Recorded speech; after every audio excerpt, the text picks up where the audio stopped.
Now, I know I've given you quite a heavy package to work on: economics, things, and personal growth. That whole package for tomorrow, this week, this month, this year, long range. So, here's the formula for setting goals. The first step is work on your goals. And I think I have given you plenty to work on. But you have to work. You see, setting goals is plain hard work. It's sweat and toil and labor. I don't want to kid you.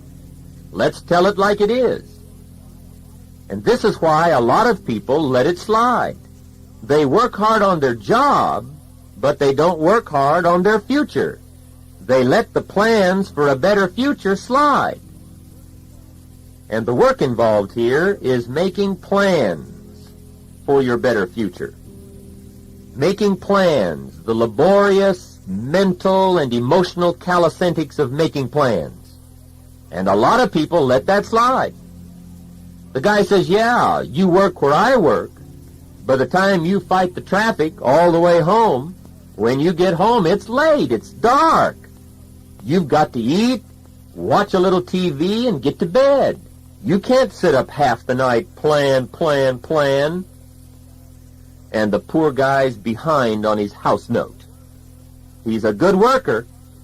The guy's a hard worker. But he's a poor planner, and he's broke. Remember, it's easy to be broke, but a few simple things, practiced every day, you need never be broke again. So, work on your goals. Make your plans. The second step is write them down. You've got to put your goals on paper. You can't keep this whole project in your head. It will disappear like a puff of smoke. So, write it down. One of the best bits of advice I ever got was, make constant companion of paper and pencil. Get it down. Don't miss anything. A recent article in the sports paper shows John Wooden, super coach of the UCLA Bruins. And incidentally, the Bruins have won 11 out of 12 national collegiate basketball championships, 7 in a row. An incredible record. And an incredible coach, John Wooden, master coach. The article says he was taking notes at a recent coaches' convention.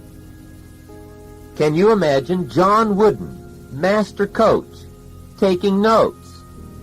Yes, you see, that's how you become master coach. At my recent speech to the Idaho Bankers Convention, I said, gentlemen, master your trade. Now you do that. Write it down and don't miss anything. Now, another reason for writing your goals down, it shows whether or not you're serious. You see, everybody hopes things will get better.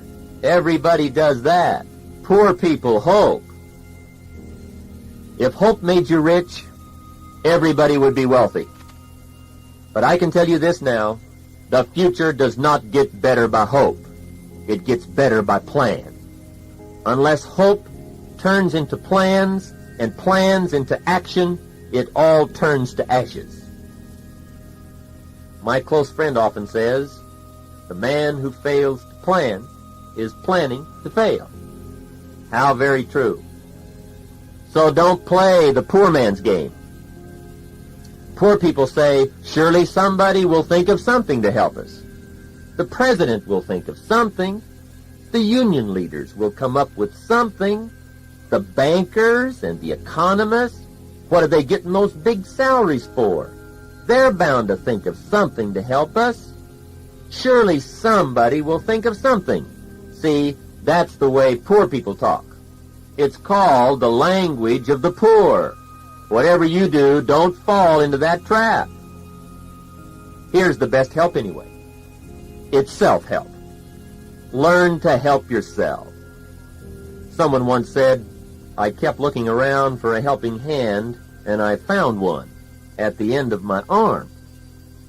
See, that's the one. And if you find the other one, with both of them, you might get rich. So the best plans are your own plans. Get serious.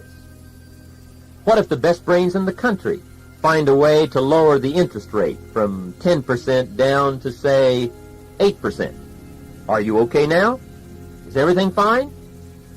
What if the best brains in the country find a way to slow down inflation from, let's say, 6% a year down to 3% a year? Are you okay now? Is everything all right? See, the best brains in the country can work on the economy until it works perfectly, and it will only help your life fractionally. If you want to make major changes, you've got to make those plans. They aren't working out in Washington, D.C. on how to triple your income. Honest. They don't work on the biggies out there. One of the big ones right now is an extra personal deduction on your income tax. But don't get your hopes up. They've got to vote yet. Now, I'm not trying to put that down. I'm trying to put it in perspective. It means this. Everyone else working on your better future will help you fractionally. If you want major changes, you've got to make those plans. And I'll tell you what, if you don't get busy on your better plans for your better future, I'll tell you what, you'll probably always fit into somebody else's plan. And I'll tell you what somebody else may have planned for you. A skinny income, an empty bank account, and a flat purse. Congratulations. You might say, well, I don't like those plans. Then will you please make some plans of your own? I know the traffic's heavy, and you get home late, but gosh, it's your life. So get your plans going. Now, the third step in setting goals is the size of your goals. The size and kind of goals you have is very important because size determines effect. The effect it has on you. Remember, whatever you're going for affects you. You see, your goals affect you. Your goals affect your handshake. They affect your smile. Your goals affect your conversation. They affect your attitude, your personality. Remember, the 16 hours you're awake, you are being constantly affected by your goals, whatever they are. They affect your presentation. They affect your income.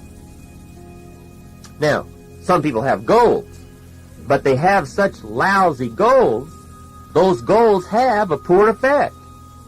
I asked a man one time what his goals were for the month, and he said, if I could just scrape up enough money to pay these lousy bills.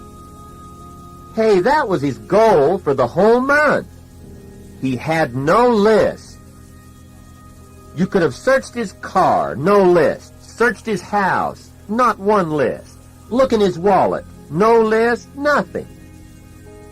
Now, I'm not saying that isn't a goal. It is.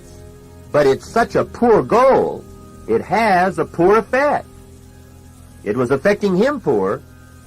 See, you don't jump out of bed on Monday morning and say, oh boy, another chance to get out and scrape up the money to pay my lousy bills. See, you don't do that.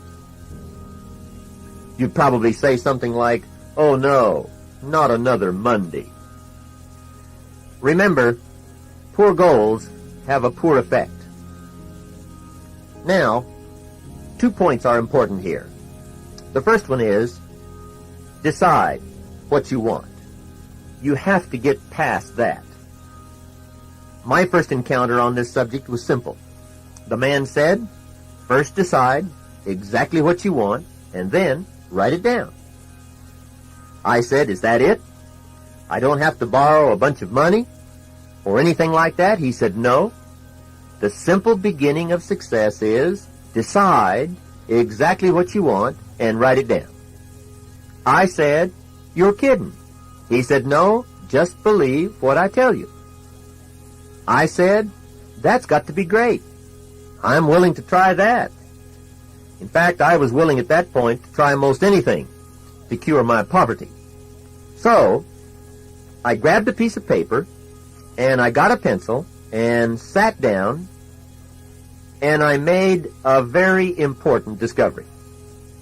I found out I didn't know exactly what I wanted. I looked up and said, I really haven't given this much thought. And he smiled and said, I know that. It wouldn't be hard to guess your bank balance. So, first, give it some thought. Decide. Then second, decide on the size.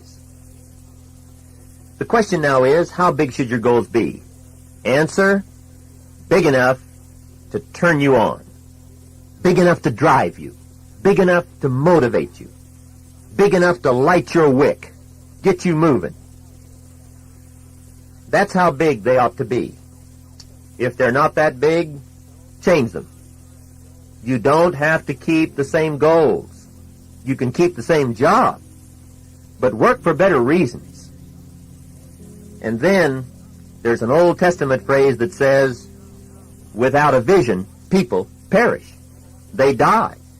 They shrivel up to nothing. Unless a man has an objective, a dream, a plan, a goal, he dies. His spirit dies. His excitement dies. His vitality dies. His ambition dies. And remember, he may die at 30, not get buried till 60. Don't let that happen to you. Get a vision. Get a dream. Get a goal. And don't worry so much about the how to get it.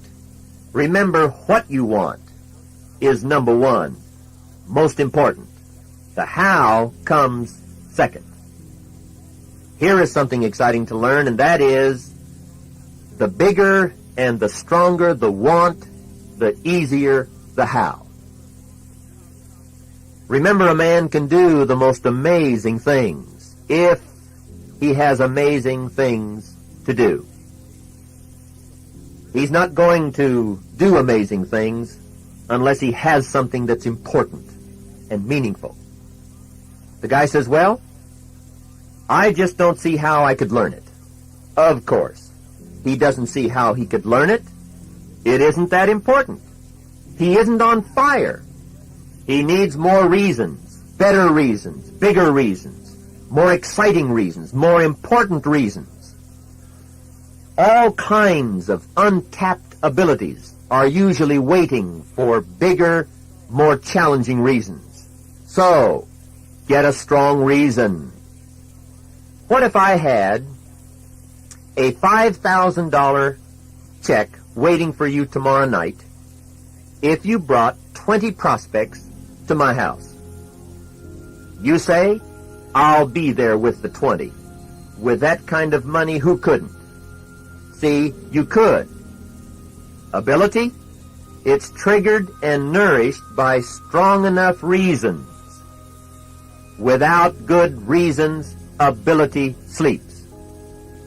The man says, you make it worth my while and see what I can do. I know that. What I want you to learn to do is make it worth your own while.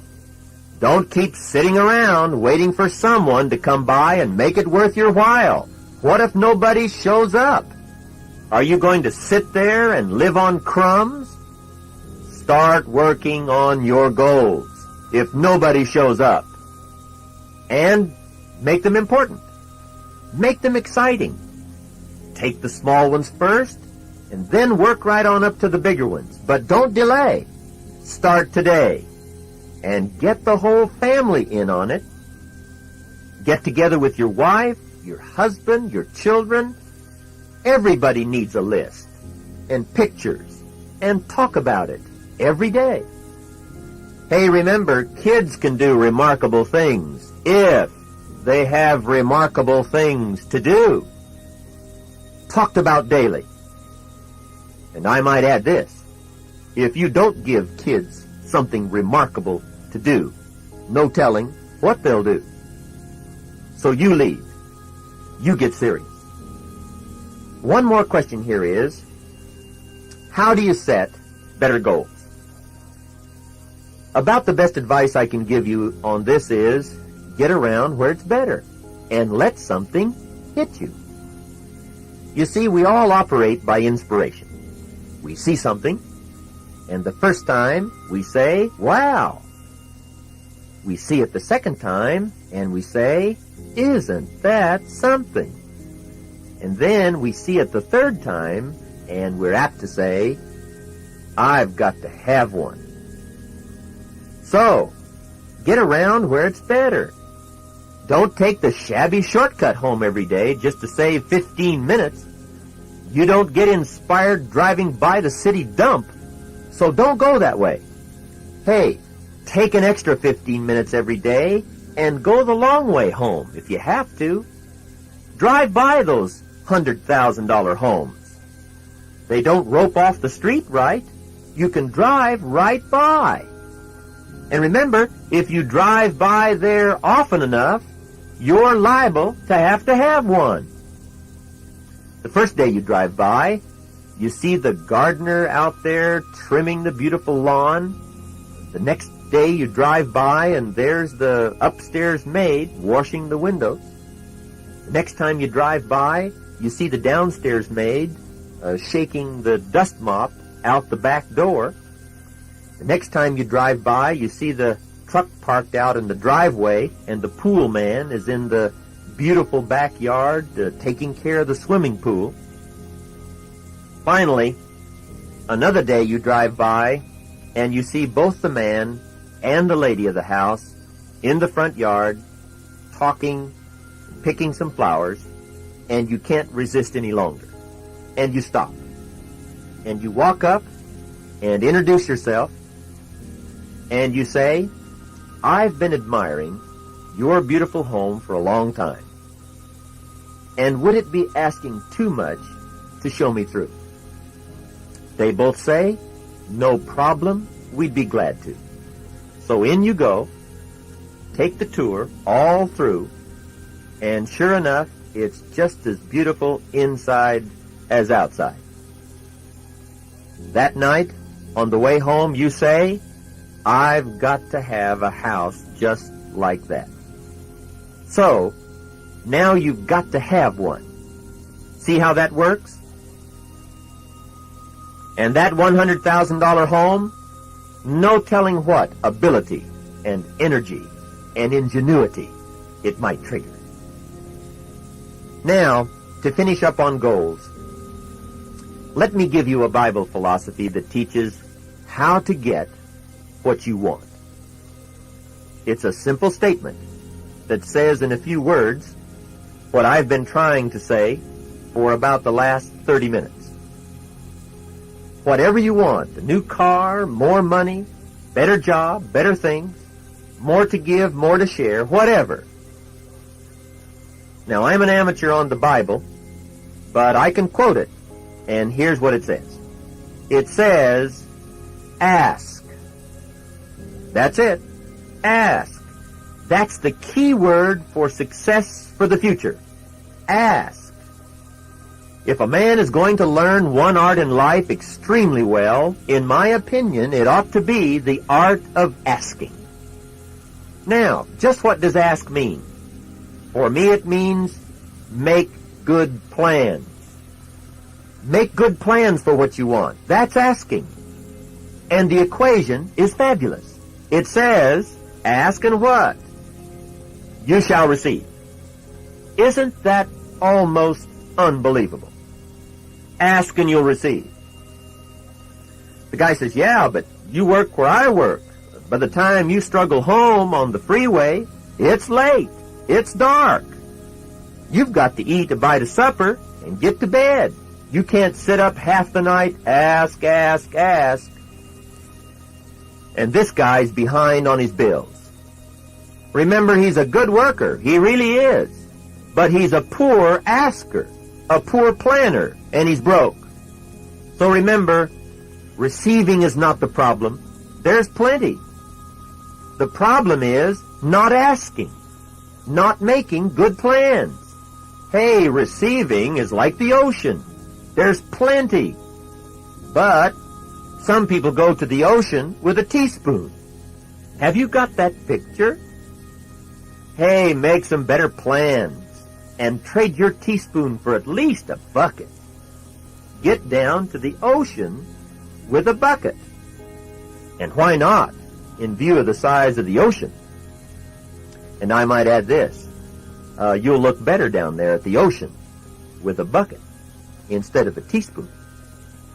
Somebody once said, make no small plans, for they have no magic to stir men's blood. So, ask. Now, there are two ways to ask. Number one, ask with intelligence. The Bible phrase didn't say ask intelligently, but I'm sure it meant that. Don't mumble. You don't get anything by mumbling. Ask clearly. Define. Describe. Design exactly what you want. Intelligent asking means how wide, how high, how much, how long, how soon, when, what size, what color, what model, what year. You don't know? Then you'll probably have to settle for crumbs.